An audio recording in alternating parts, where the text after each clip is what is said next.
Hello, and welcome to a 5-part series on how to enrich HubSpot's CRM with Clay.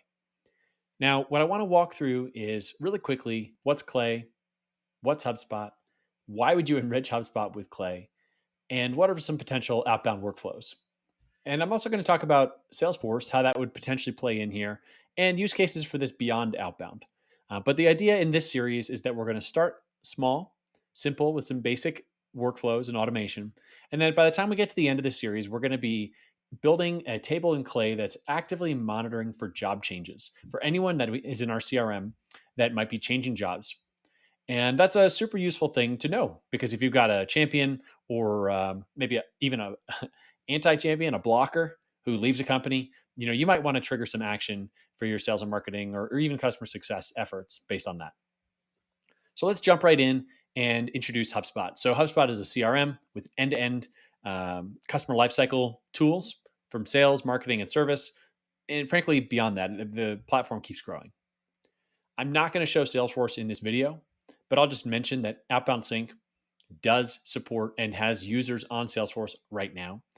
If you're pushing contacts through Outbound Sync into HubSpot and you're using HubSpot's Salesforce data sync, it will be compatible. We've got users doing that right now, and that's something where we're actually spending a lot of engineering resources working on improving that for Salesforce users of our product. But these videos are just going to be focused on HubSpot. And the other major tool that we're going to talk about is Clay. Now, Clay is, in short, a spreadsheet with API calls, a great UI, relationships with data vendors, and some other neat stuff under the hood that we're especially going to be using later on in some of the later videos in this series. But the first one is I want to just introduce you to the list piece of HubSpot. We're going to build an active list of contacts. And the piece that we're missing out of the box with HubSpot is that LinkedIn profile is not a default property. So to do this, you're going to want to go to the gear menu up here in HubSpot, click that, go to the contact object, and create a custom contact property for LinkedIn profile. And if you don't know how to do that, if you can't figure that out, it's only going to get harder. So I'd encourage you to use ChatGPT or use Google, but I'm not going to walk through some of those things here through these videos because it's just kind of table stakes for where we're getting started. So we're going to go ahead. We're going to start our list. We're going to create an active list in particular and a contact-based list. And we're going to look for ones where our newly created LinkedIn profile property is unknown. Now, I just want to note that you may not want LinkedIn profiles for every single contact in your CRM.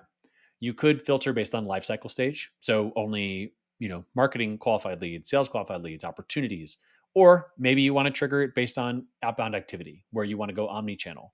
When an outbound email is sent and that's recorded through outbound sync and triggered by a timeline event, then you want to go fetch that LinkedIn in order to maybe create a new lead in HubSpot with the lead object and then go omni-channel and do some LinkedIn outreach based on that. Or maybe you want to use the LinkedIn profile to get phone numbers, which we're going to cover in a later video. So in short, this is what we're doing in HubSpot. We're getting this list built. It's an active list. As new contacts meet our criteria, whether they're outbound campaigns or just any contact or lifecycle stage, they're going to get added to this list. Now we go over to Clay. I've got a set of corresponding tables inside of Clay with names that match the names for the lists inside of HubSpot. And of course, the HubSpot lists and the Clay tables correspond to each other. And the way that each of these tables was started is I created a new table using Clay's HubSpot integration, and I used that HubSpot list as the source of the Clay table. Now, I'm blocking this because it's got personal information in it. So that's obscured from the screen, so you can't see it. But on the left-hand side of the screen, you can see that import contacts from HubSpot, and it initially had 143 rows. Now, if you look back at our other list, there were only 34 rows in the HubSpot list right now that don't have LinkedIn profiles, which means that we were able to find LinkedIn profiles for nearly every single one of these, right? 110, 109. So that's pretty exciting. I want to walk through how this table works. As new contacts get added to that list in HubSpot, they're going to get added to this list in Clay. I also have an auto dedupe running here on the ID column. So in case a contact meets our LinkedIn enrichment criteria and then no longer meets it for some reason, and then meets it again in the future, I don't want to be rerunning these enrichments over and over again. If we can't find it across these 5 providers, I'm just going to assume we're not going to be able to find it right now, and maybe we'll use another tool. Or frankly, with what we're doing, they just might not be a fit. If they don't have a LinkedIn profile, they're probably not a fit for our product. So we're using a waterfall enrichment in Clay across a number of providers. People Data Labs, Clearbit, we got a few here. I've got Apollo because we've got an Apollo API key that we use. When we find a match, then we're using Clay's HubSpot enrichment to go update that contact in HubSpot. Again, I can't click and look and show you what these specific enrichments look like because of whether it's API keys or identifying information. But this is the gist of how it works. If you're interested in a specific copy of a table like this, let me know, and maybe I can put something like that together. And so now when you go back to HubSpot, you're going to see that that active list is getting shorter because now there's profiles that have LinkedIn attached to them. And so they're going to get removed from the list.